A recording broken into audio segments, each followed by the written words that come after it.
Cuando mis hijos se sentaron frente a mí en mi propia sala, en los sillones que Juan y yo escogimos juntos hace 20 años, y me dijeron con esa calma de gente que ya contó el dinero que iba a recibir, que lo mejor para mí era vivir en el sótano de Marcela, algo se movió por dentro.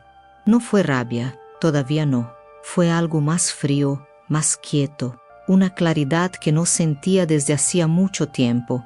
Estaban ahí los dos, Carlos con su carpeta de papeles encima de las rodillas, Marcela con esa sonrisa de «Quien te está haciendo un favor enorme», y yo los miraba pensando que no reconocía a ninguno de los dos.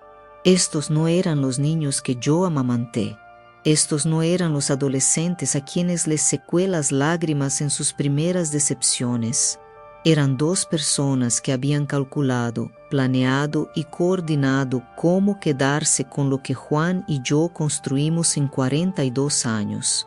Y lo más doloroso de todo no era la codicia, era la facilidad con que lo hacían, la ligereza, como si yo ya no contara, como si ser viuda me hubiera convertido automáticamente en alguien que necesita ser manejada, decidida por otros, guardada en un sótano y sacada de la ecuación.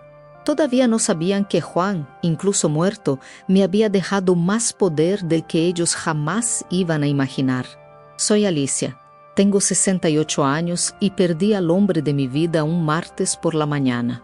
Fue tan silencioso como él era en todo, sin drama, sin despedidas largas. Solo su mano en la mía, un último suspiro y se fue. 42 años. Juntos y así de tranquilo se marchó, como si incluso al final quisiera no causarme más dolor del necesario. Juan era así, un hombre de pocos gestos grandes y millones de gestos pequeños, el que te dejaba el café listo antes de que te levantaras, el que guardaba cada dibujo que le mandaban los nietos, fechado y todo, en una caja en su escritorio, el que te llamaba mi amor, incluso cuando peleaban, porque decía que el enojo pasaba, pero el amor no. Cuando se fue, la casa se convirtió en un lugar que yo no sabía cómo habitar sola. Caminaba por los cuartos tocando sus cosas, sintiéndolo en el olor de su ropa, en el vaso que seguía en su lugar en la cocina. El dolor era físico, como si me hubieran arrancado algo de adentro que no iba a volver a crecer. Y fue exactamente en ese momento cuando yo estaba más rota, más perdida, más incapaz de pensar en nada que no fuera su ausencia, que mis hijos decidieron hacer su jugada. No lo voy a llamar de otra manera. Fue una jugada, calculada, coordinada y ejecutada con una frialdad que todavía me cuesta creer. La primera señal llegó en el funeral. No lo vi en ese momento porque estaba demasiado ocupada tratando de respirar, pero ahora que lo recuerdo todo me parece tan claro. Carlos consultó el reloj al menos 4 veces durante la ceremonia. Marcela pasó la mitad del tiempo en su celular diciéndole a quien se lo preguntara que era un asunto de trabajo urgente. 42 años de matrimonio, el entierro del padre de sus hijos, ella estaba en su celular. Una semana después empezaron las visitas. Primero Carlos, solo, con ese tono de preocupación que yo conocía demasiado bien porque era el mismo que usaba cuando quería algo desde chico. «Mamá, no puedes quedarte sola en esa casa tan grande», me decía. Y yo le respondía que estaba bien, que la casa no se había hecho más grande porque Juan se fue, que llevaba 40 años viviendo ahí y sabía perfectamente cómo hacerlo. Pero él insistía. Siempre la misma conversación. Siempre el mismo tono. Siempre deslizándose hacia lo mismo. ¿Y con qué te vas a mantener? Papá no dejó nada a mamá. Ya sabes cómo era. Me quedé callada esa vez. Juan y yo nunca discutimos nuestras finanzas con los hijos. Era un acuerdo entre nosotros, silencioso pero firme. Lo que construimos era nuestro y algún día sería de ellos, pero en nuestros tiempos y en nuestras condiciones. Lo que me sorprendió fue que Carlos hablara con tanta certeza sobre algo que no sabía. Ya tenía una narrativa. armada sobre mí y esa narrativa me convenía a él. Las llamadas se volvieron diarias. Carlos por la mañana, Marcela por la tarde, como si tuvieran horarios asignados. «Mamá, necesitas ser práctica», me decía mi hija con esa voz que reservaba para hablarle a Marina cuando era niña, despacio, como explicándole algo a alguien que no entiende bien.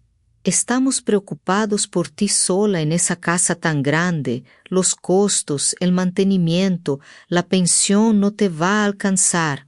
«¿Qué pensión?», pensé yo. Juan era empresario. Teníamos nuestra propia empresa, nunca dependimos de ninguna pensión. Pero no dije nada. Me quedé escuchando, observando, empezando a entender la magnitud de lo que estaba pasando. 2 semanas después del funeral, Carlos apareció con una carpeta. «Son solo unas cosas para que les eches un vistazo», dijo poniéndola sobre la mesa de la cocina como si fuera algo sin importancia. Eran anuncios de apartamentos. Pequeños, de una sola recámara, en colonias lejos de todo lo que yo conocía. Ninguno tenía jardín. Juan y yo teníamos rosas en el patio desde hacía más de 20 años, las mismas que plantamos juntos el año que compramos la casa. «¿Y qué pasaría con esta casa?», pregunté, aunque ya sabía la respuesta. «Bueno, tendríamos que venderla. Es lo mejor para todos. Yo me encargo de todo. No tienes que preocuparte por nada. No tienes que preocuparte por nada». Esa frase me la repitieron tantas veces en esas semanas que me empezó a sonar como una amenaza. Al día siguiente llegó Marcela con comida congelada que yo no pedí y no quería. Traía esa energía suya de estar haciendo algo muy generoso, muy sacrificado, muy difícil para ella, pero necesario para mí. «Mamá, estuve pensando, ¿por qué no te vienes a vivir con nosotros? Tenemos ese espacio en el sótano que podemos adaptar muy bonito para ti». El sótano. Mi hija me estaba ofreciendo el sótano de su casa como si me estuviera regalando un departamento frente al mar. Le pregunté qué pasaría con mis cosas, con los muebles, que Juan y yo elegimos juntos, con mi jardín. «Ay, mamá, son solo cosas», dijo ella con esa ligereza que me helaba la sangre. «Puedes traer algunos recuerdos. El resto lo vendemos junto con la casa». Hablaba como si ya hubiera tomado la decisión por mí, como si mi opinión fuera un trámite menor que había que cubrir antes de proceder con el plan. Y entonces entró Carlos, como si hubiera estado esperando en el carro. Los dos se sentaron frente a mí y Carlos tomó el tono que usaba en sus juntas de negocios. «Seamos directos», dijo. «Marcela y yo hemos llegado a un acuerdo que beneficia a todos. Vendes la casa, vives con Marcela en el sótano adaptado y el dinero de la venta lo dividimos. Yo uso mi parte de entrada para un apartamento más grande y Marcela paga la universidad de Marina». Me quedé mirándolos, a esos mismos bebés que amamanté, a los niños a quienes enseñé a caminar, y pensé que el dolor más raro del mundo no es cuando te traiciona un extraño, es cuando te traiciona alguien cuya cara tiene la misma sangre que la tuya. Les pregunté con toda la calma que pude juntar en ese momento qué ganaba yo con ese trato. Se miraron entre ellos como si la pregunta los hubiera tomado por sorpresa. «Ganas seguridad, mamá», dijo Marcela como explicando algo muy obvio. «No tienes que preocuparte por dinero ni por estar sola». «Entiendo», respondí levantándome despacio. «Estoy cansada. ¿Podemos seguir esta conversación otro día?» Se fueron satisfechos, los dos. Podía verlo en cómo caminaban, en cómo se despidieron. Creían que estaba considerando la propuesta. No sabían que mientras cerraba la puerta detrás de ellos sentía algo despertar dentro de mí que llevaba semanas dormido bajo el peso del duelo. No era rabia todavía, aunque había un poco de eso también. Era algo más parecido a una decisión. Esa noche no pude dormir. Me revolví en la cama que ahora se sentía demasiado grande sin Juan a mi lado y a las 2 de la mañana me levanté y fui a su oficina. Era un cuarto que todavía no tenía el valor de reorganizar. El olor de su colonia de después de afeitarse todavía estaba ahí, flotando en el aire, y por un momento cerré los ojos y fingí que él estaba sentado en su silla, leyendo como hacía cuando no podía dormir. Fue entonces cuando noté el cajón de su escritorio entreabierto. Juan era meticuloso con su espacio de trabajo. Ese cajón nunca estaría así. Me acerqué y lo abrí del todo. Dentro había una carpeta con mi nombre escrito con su letra, esa caligrafía suya tan particular, tan reconocible. Y junto a la carpeta, una llave pequeña que nunca había visto antes. A la mañana siguiente, con las manos temblando, abrí la carpeta. La primera hoja era una carta dirigida a mí, fechada 3 meses antes de su muerte, cuando él ya sabía que el cáncer estaba demasiado avanzado, pero todavía intentaba protegerme de la verdad completa. Mi amor, comenzaba, y tuve que parar y respirar hondo porque casi podía escuchar su voz. Si estás leyendo esto, significa que ya no estoy ahí para protegerte como prometí hace 42 años. Pero no te preocupes. Hice todo lo que pude para asegurarme de que nunca necesites depender de nadie. Las páginas que seguían fueron una revelación tras otra. Juan había transferido la casa a mi nombre exclusivo 5 años atrás, cuando recibió el primer diagnóstico. Había inversiones diversificadas, seguros de vida, cuentas que yo ni siquiera sabía que existían, pero lo que más me tomó por sorpresa fue la mención de una propiedad en Tulum. Compré nuestro refugio hace 2 años, decía la carta, cuando planeaba llevarte a una jubilación tranquila junto al mar. Iba a ser la sorpresa de nuestro 45 aniversario. Ahora será Tucson. Lo primero que hice fue llamar a la abogada que Juan siempre había mencionado, licenciada Fuentes. Tenía su número en la lista de contactos del celular de Juan, con una nota que decía persona de confianza total. Cuando la llamé esa misma mañana y le di mi nombre, ella no se sorprendió. Me dijo que Juan ya la había contactado meses antes de morir y que tenía instrucciones muy claras de ponerse a mi disposición en cuanto yo llamara. Me citó esa misma tarde en su despacho. Fui sola. No le dije nada a Carlos ni a Marcela. Por primera vez en semanas sentí que estaba haciendo algo que era completamente mío, algo que no tenía que consultarle a nadie ni pedir permiso para hacer.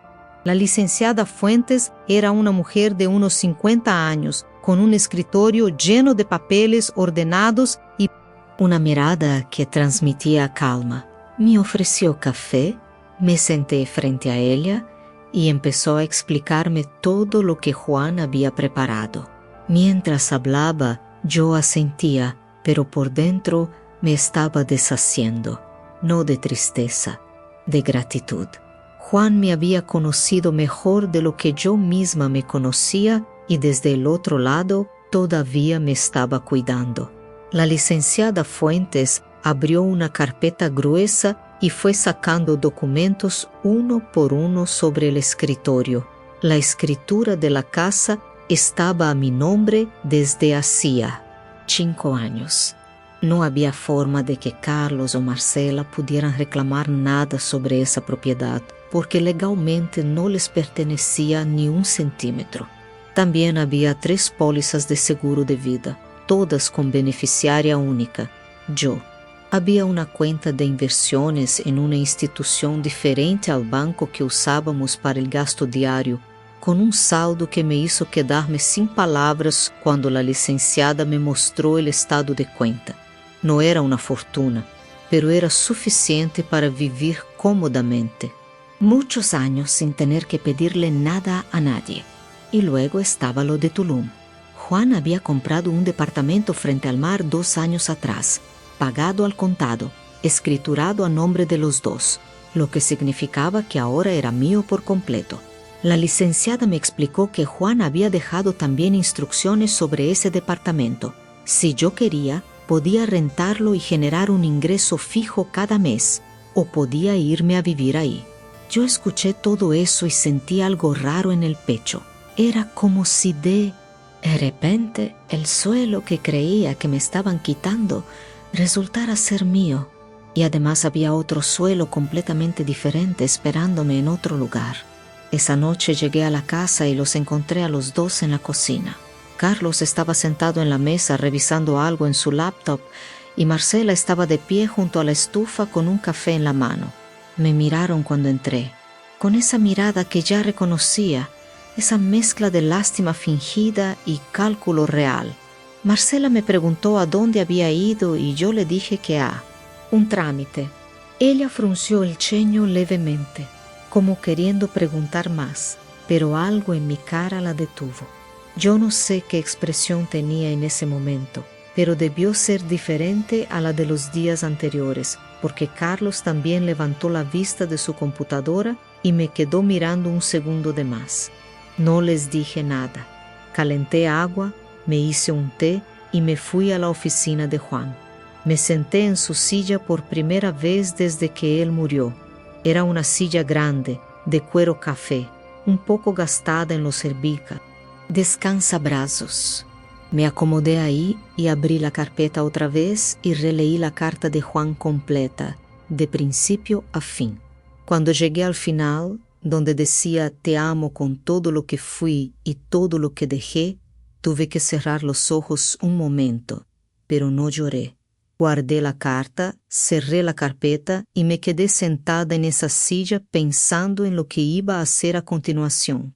Los días que siguieron fueron los más difíciles de sostener, no por el dolor, sino por tener que actuar normal. Carlos y Marcela seguían con su plan. Llamaban a contratistas para pedir presupuestos de remodelación del sótano. Hablaban de optimizar los espacios de la casa con una naturalidad que me revolvía el estómago. Una tarde escuché a Marcela hablar por celular con alguien y alcancé a oír que decía que en cuanto resolvieran lo de mamá, iban a poder rentar los cuartos de arriba. Lo de mamá, así me llamó. Un problema que había que resolver. Me quedé parada en el pasillo sin que ella me viera y respiré despacio. Eso me cayó. Muy adentro, no te voy a mentir.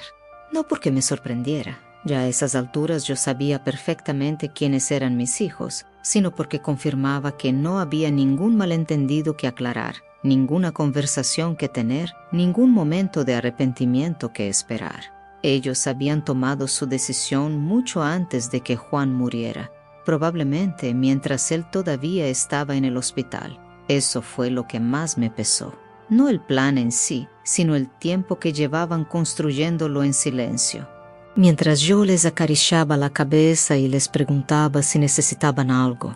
La licenciada Fuentes me había dicho que cuando yo estuviera lista, había una cosa más que Juan había dejado preparada, una carta notarial, sellada, firmada, con fecha y guardada en una notaría de la ciudad. Juan había documentado todo. Conversaciones que había tenido con Carlos sobre dinero en los últimos años, un préstamo de 200,000 pesos que Carlos nunca devolvió y que Juan había dejado registrado con recibos, transferencias, una solicitud que Marcela le había hecho 2 años atrás de adelantarle su parte de la herencia, solicitud que Juan había rechazado y también documentado. Había más. Había un registro de una cuenta bancaria que Marcela manejaba y a la que Juan le había detectado movimientos irregulares relacionados con dinero que él le daba para los gastos de Marina, su nieta, dinero que según los comprobantes nunca llegó a donde debía llegar. Juan lo sabía todo. Había estado observando en silencio, igual que yo, pero con la diferencia de que él además lo había estado documentando con una precisión que solo podía venir de alguien que quería asegurarse de que su esposa nunca quedara desprotegida. Cuando la licenciada me explicó el contenido de esa carta notarial, me quedé sin palabras un buen rato. Luego le pregunté qué podía hacer con todo eso, y ella me sonrió y me dijo que dependía de lo que yo quisiera hacer. Decidí esperar un poco más. no por miedo, sino porque quería tener todo en orden antes de mover cualquier ficha. La licenciada me ayudó a trasladar copias de todos los documentos a un lugar seguro fuera de la casa. También cambié las contraseñas de las cuentas bancarias que eran mías y abrí una cuenta nueva en un banco diferente, a la que solo yo tenía acceso. Carlos y Marcela no sabían nada de esto. Ellos seguían creyendo que yo era la señora mayor, confundida, todavía en duelo, fácil de manejar. Y yo los dejé creer eso. Seguí desayunando con ellos por las mañanas, seguí respondiendo cuando me preguntaban cómo había dormido. Seguí siendo la mamá callada que asentía cuando hablaban de sus planes, pero por dentro ya no era esa persona. Por dentro ya sabía exactamente dónde estaba parada y lo que tenía en las manos. Había algo liberador en eso, en saber que el poder que ellos creían tener sobre mí era completamente ilusorio, que cada vez que me miraban con esa lástima calculada, no tenían idea de lo que yo estaba sosteniendo en silencio. Juan siempre me decía que la paciencia era la forma más poderosa de inteligencia. Nunca lo entendí tan bien como en esos días. El punto de quiebre llegó un sábado por la mañana, y no lo provocó ninguno de los dos, sino los dos al mismo tiempo. Me llamaron a sentarme en la sala. Tenían una presentación preparada, de verdad, con hojas impresas y todo, como si me estuvieran haciendo una propuesta de negocios. Carlos habló primero.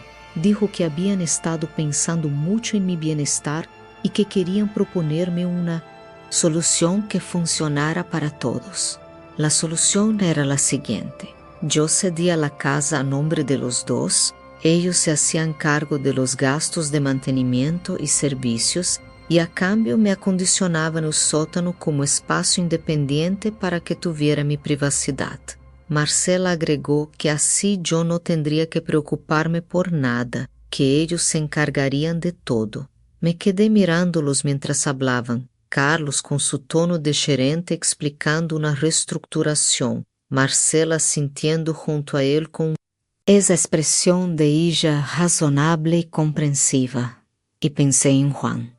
Pensé en los 42 años que habíamos pasado juntos construyendo esa casa, esa vida, esa familia, y pensé en la carpeta, y en la carta notarial, y en Tulum, y en la cuenta bancaria que ellos no sabían que existía.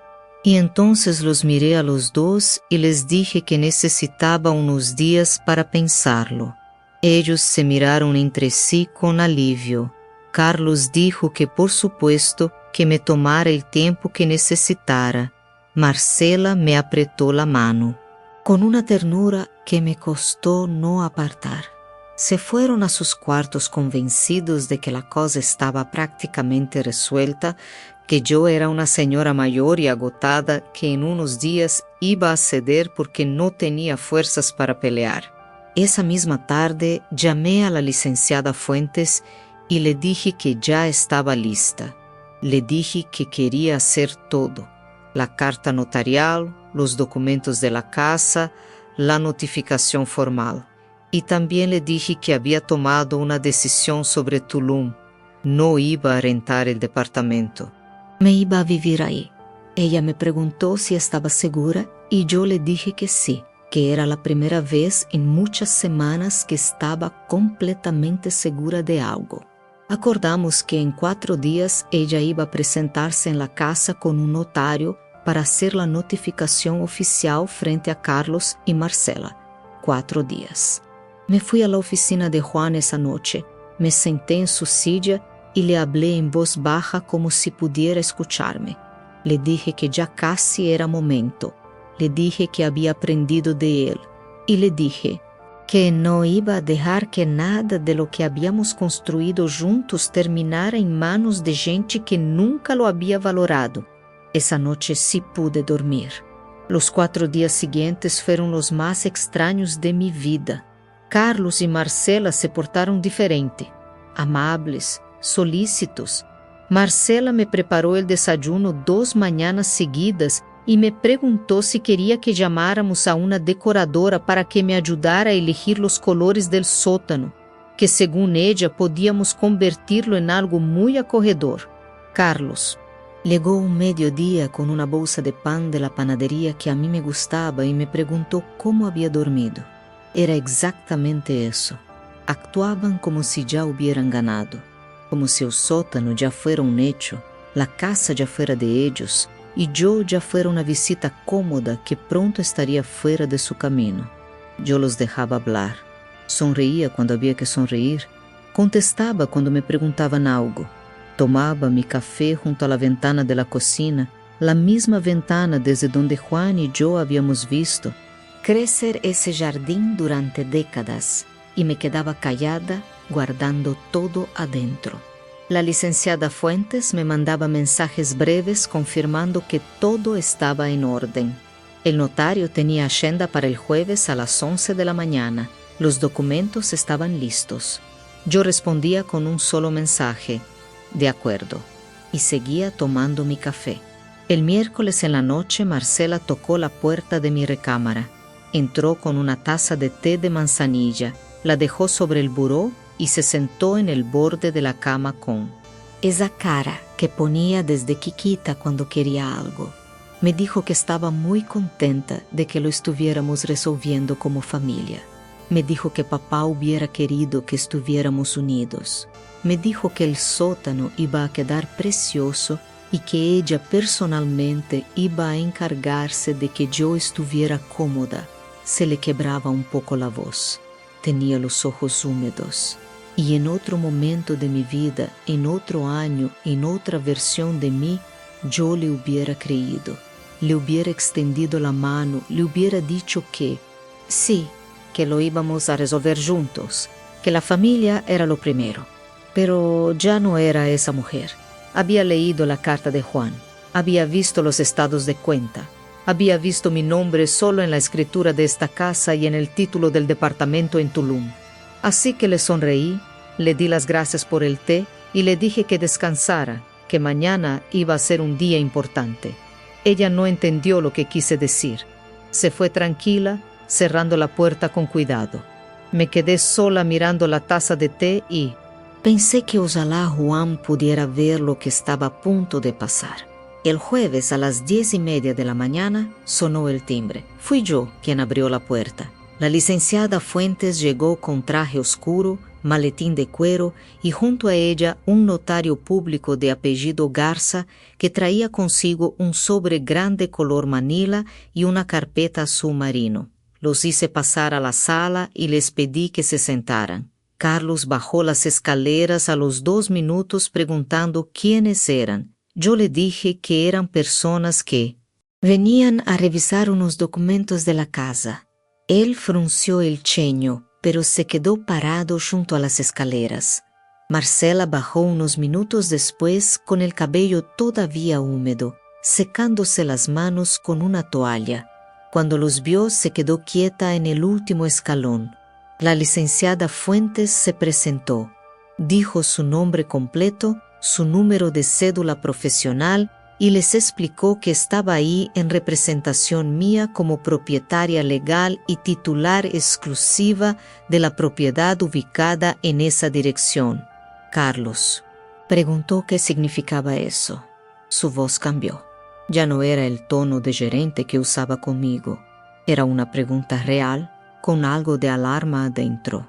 La licenciada Fuentes abrió la carpeta, sacó la escritura y la puso sobre la mesa de la sala. Mi nombre, solo mi nombre, ningún otro. El licenciado Garza tomó la palabra, explicó con una calma que yo agradecí mucho, que la propiedad había sido escriturada a nombre exclusivo de Alicia Mendoza de Herrera desde hacía 16 años, por decisión voluntaria, del señor Juan Herrera Montoya antes de su fallecimiento, y que dicha escritura había sido registrada en el registro público de la propiedad sin ningún vicio legal. Aclaró que ningún otro miembro de la familia tenía derechos sucesorios sobre ese inmueble porque no formaba parte de la masa hereditaria, Ya era mío antes de que Juan muriera. Carlos se sentó despacio en el sillón que siempre había sido de su padre. Marcela todavía estaba parada junto a las escaleras con la toalla en las manos. La licenciada Fuentes continuó. Dijo que adicionalmente yo había tomado la decisión de notificarles de manera formal que no iba a realizar ningún cambio en la distribución de la vivienda, que yo iba a seguir ocupando la casa en los términos en que siempre la había ocupado, y que además, en ejercicio de mis derechos como propietaria única, había decidido informarles que tenía un plazo de 90 días para desocupar sus recámaras si así lo yo requería, de acuerdo con las disposiciones legales aplicables. Carlos abrió la boca, la cerró, la volvió a abrir y no salió nada. Marcela fue la primera en hablar. Preguntó, con la voz tensa y los ojos muy abiertos, si papá había sabido lo del dinero, si había sabido lo de la cuenta, si había sabido lo de Marina. La licenciada Fuentes sacó entonces la carta notarial. La puso sobre la mesa junto a la escritura. Era la carta que Juan había dictado y firmado ante notario 3 meses antes de morir, cuando todavía podía hablar con claridad y tenía plena capacidad legal. En esa carta Juan describía con nombres, fechas y cantidades todo lo que había visto y documentado a lo largo de los últimos años. La cuenta de ahorros que Carlos había vaciado con el pretexto de una inversión que nunca existió, el dinero de la colegiatura de Marina que Marcela había desviado, las conversaciones que él había alcanzado a escuchar desde su cuarto cuando ya no podía levantarse, pero todavía podía oír perfectamente. Estaba todo ahí, con su firma, con el sello del notario, con fecha y número de registro. Marcela se sentó en el piso del último escalón y se cubrió la cara con las manos. Carlos tenía los ojos fijos en la carta como si estuviera tratando de leer algo distinto a lo que decía. Yo los miraba a los dos y sentía algo muy raro. No era rabia, era una especie de paz pesada, como cuando termina una tormenta muy larga y el aire queda quieto. Les di los 90 días. No los eché ese mismo día porque Juan nunca hubiera querido eso y porque a mí tampoco me hacía falta esa clase de victoria. La licenciada Fuentes les dejó copia de todos los documentos y el notario levantó el acta de la notificación. Cuando se fueron, la casa quedó en un silencio que no había sentido en mucho tiempo, un silencio limpio. Esa tarde empecé a empacar lo mío, no para irme al sótano, sino para llevar las cosas que quería tener cerca cuando me mudara a Tulum. No me llevé mucho, unas fotos, la cobija que había tejido mi mamá, los libros que nunca había tenido, tiempo de leer y la taza favorita de Juan, la de barro azul que él usaba todas las mañanas. El departamento en Tulum era pequeño, pero tenía una terraza con vista al mar. Lo supe cuando la licenciada Fuentes me mandó las fotos. Me quedé mirando esa terraza mucho tiempo. Pensé que iba a sentarme ahí por las mañanas con mi café, y que iba a leer, y que iba a escuchar el mar, y que por primera vez en muchos años no iba a tener que explicarle a nadie quién era ni cuánto valía. Juan lo había sabido. Siempre. Me lo había dicho a su manera, con escrituras y cuentas bancarias y cartas notariales y un departamento frente al mar. Me lo dijo sin decirlo.